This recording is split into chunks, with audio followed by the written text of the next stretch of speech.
This is the curve we're trying to introduce onto the sole of the plane.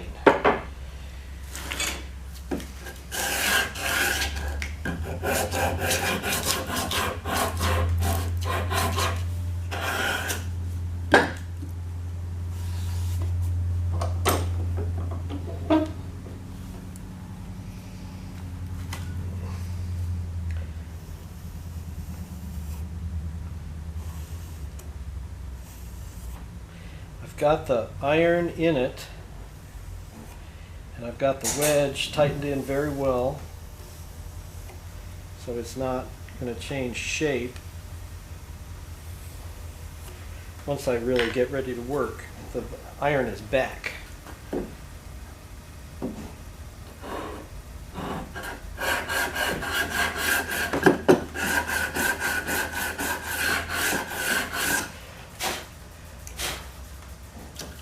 So I'm hitting the 5 stripes. I'm hitting ones that are one in from the edge. Alright, so I'll try that. It's tearing out a little here, so we'll try in this other direction.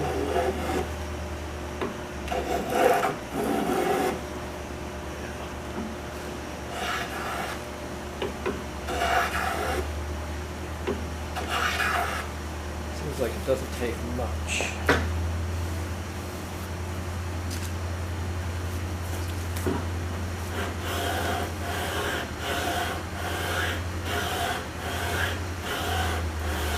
It is an arc of a circle,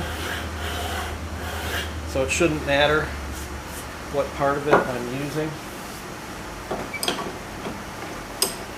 Not going to work long and all before I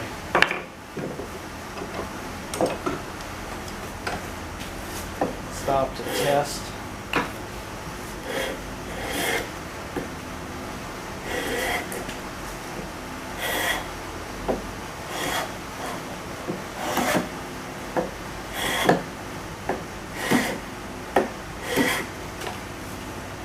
See, I've already erased all my pencil marks, except for right there.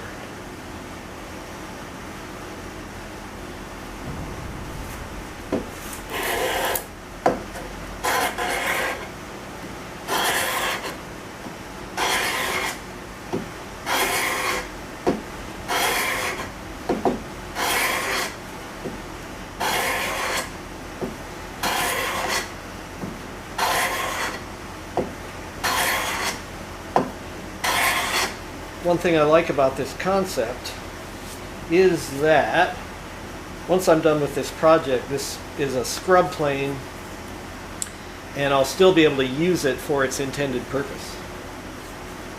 And so let me see.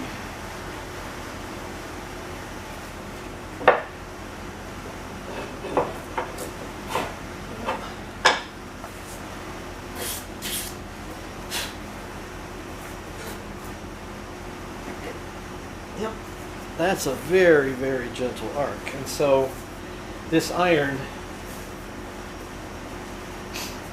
is going to need a different shape. It's too curved. You can see. So we will be reshaping the iron.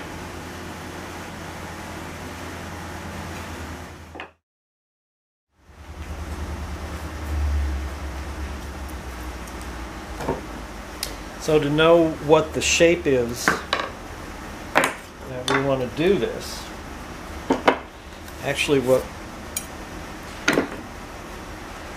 this line is just from tracing that curve we want, but remember the blade doesn't come through like this, the blade comes through like that. So we need to actually see the blade's going to come through like this.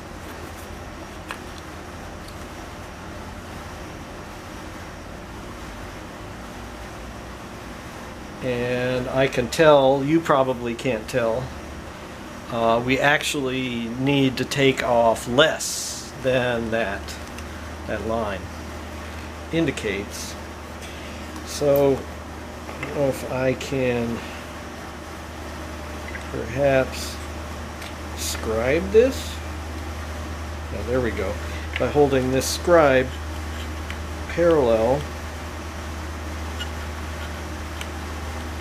to the long axis of the plane, what I'm hoping is I can scribe the actual shape I want. Yes, and I have. I don't know if you can see that.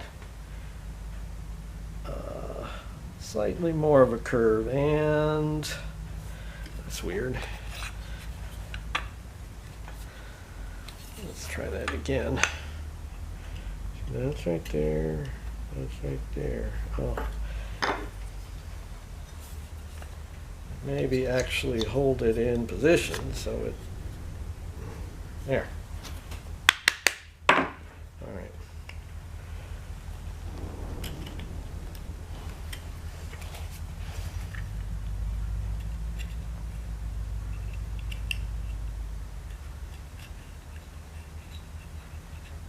This is a solid carbide scribe, so it scratches the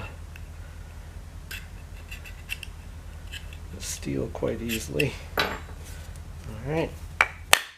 There we go.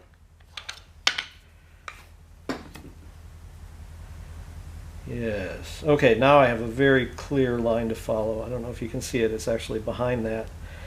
What I'll do is rather than go all the way back to that, because that would be maybe a 1/16 more than I need to take, I'll just try to get parallel to that, and then as I get close, I'll insert it and see how I'm doing. So, see you over at the grinder.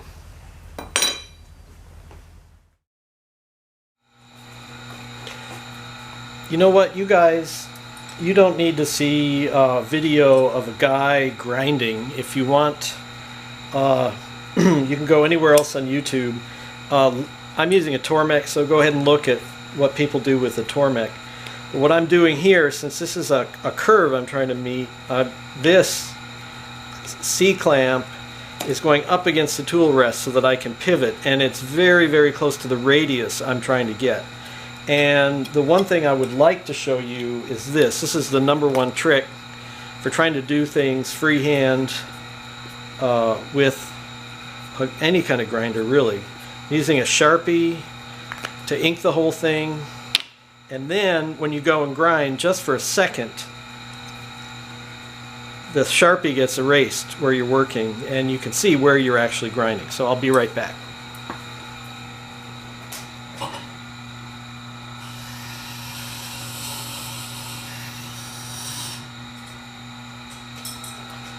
Okay, so it just for that second, that erased. I hope you can see this. I'm sure you can see this. You can see this bright is where I'm actually grinding just then, and you can see that there's a nice parallel black mark up here by the edge, which tells me, yeah, that's the radius I want. You can measure on the Tormek the angle between the back of the blade and the wheel, so I know that I'm grinding it at about 30 degrees, and so I'm happy with this, and I'm just going to finish this up. I'm not going to worry about this back here. Some of this is still going to be black. I'm just going to make this black line here narrower and narrower until I actually raise a burr. Then I will finish up. Okay, so here's what I ended up with. It's a very gentle radius, and you can see that I finished it on the leather wheel on the Tormek. Another thing I wanted to mention was I did decide a larger radius would be pretty good, and it actually, when I insert this and see how it emerges from the plane, that does look better. You can see that in order to make that radius repeatable on the Tormek, I made a fine Sharpie marker, squared it across so that I knew that you put the C clamp up against there at the center, and that'll give me the radius I want.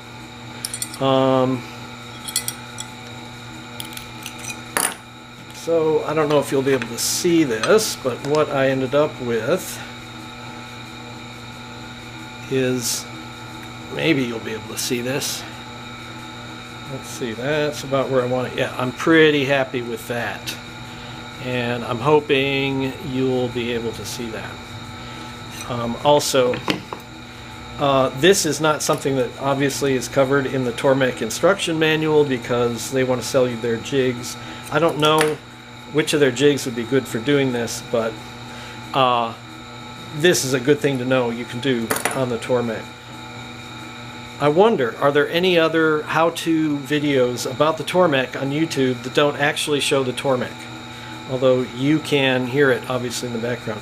So I'm going to go and clean up the back of this, get rid of the burr, and then I'll be ready to try this out.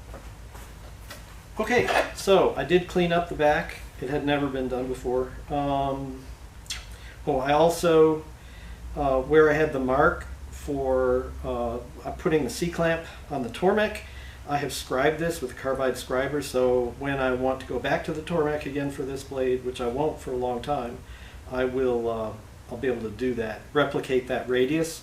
It looks great. Let's just see. This plane, you can see it's not very pretty.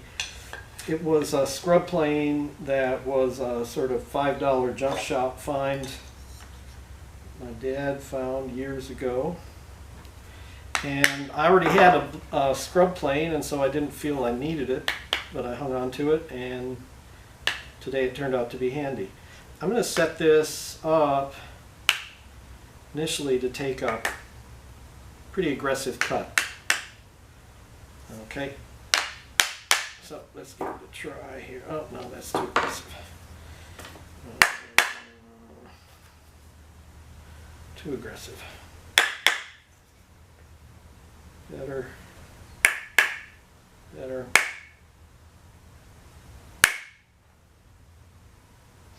Try that. Still pretty aggressive. Alright. So I'm looking at my line here. It is an aggressive cut, but you'll also notice, wow, that's very aggressive. It's very wide. I'm taking a wide shaving, which means I'm coming very close to the radius I want.